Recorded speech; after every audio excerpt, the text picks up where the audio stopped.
আমরা জুলাই যোদ্ধা যে আমাদের বিনা অপরাধে 50 কোটি টাকা মামলা কিভাবে দেয় একটা মেয়েকে, যাকে আমরা যখন তাকে গ্রেপ্তার করা হয় তাকে দেখতেছি একটা মুসুরি এবং একটা চিরা বিছনা চাদর, সেই মেয়েকে কিভাবে 50 কোটি টাকা মামলা এবং রিউমার মতো ছড়ায় যায়, তাহলে বোঝাই যাচ্ছে যে এটা খুব পরিকল্পিতভাবে করা হয়েছে।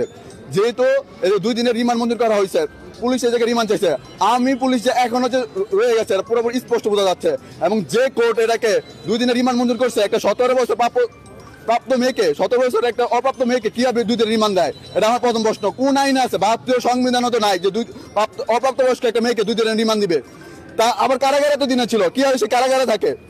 24-এ যেমন নিয়ম মেনে কোনো কিছু হয় নাই, প্রত্যেকটা যেখানে অন্যায় দেখবো সেখানে আমরা নিয়মের তোয়াক্কা করবো না, সেটা কোর্ট হোক আর যেটা হোক। প্রয়োজনে আমিও তো জুলাইতে আন্দোলন করেছি, কোনো কিছু নিয়ম মেনে। প্রয়োজনে আমাদের কোর্টের সামনে এখন আন্দোলন করতেছি না, এটা নিয়ম হোক বা না হোক জানি না, আমাদের সবাইকে অ্যারেস্ট করে নেওয়া যাক প্রয়োজনে, কিন্তু আমরা আজকে মাঠ এটা ছাড়বো না কখনোই। তারেক রহমানের ভোটার আইডি কার্ড যদি 4 ঘন্টায় হয়ে যায়, তার রিমান্ড মঞ্জুর 1 ঘন্টায় হবে।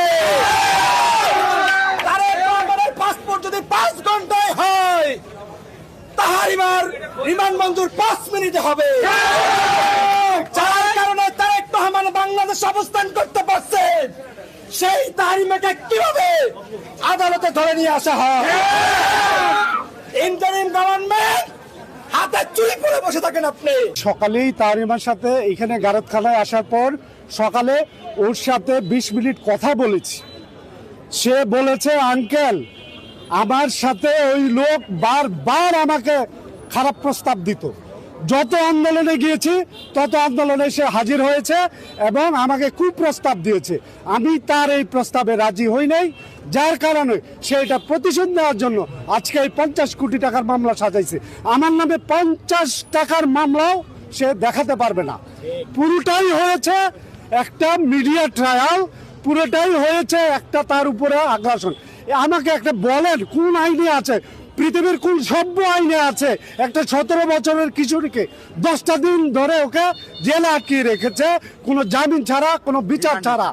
12 তারিখে তার ফার্স্ট ইয়ার পরীক্ষা, যেই আদালত আজকে তাকে রিমান্ড মঞ্জুর করেছে। আমরা তাদেরকে বলতে চাই, এই বাংলায় আপনাদের কুলাঙ্গারদের স্থান নাই।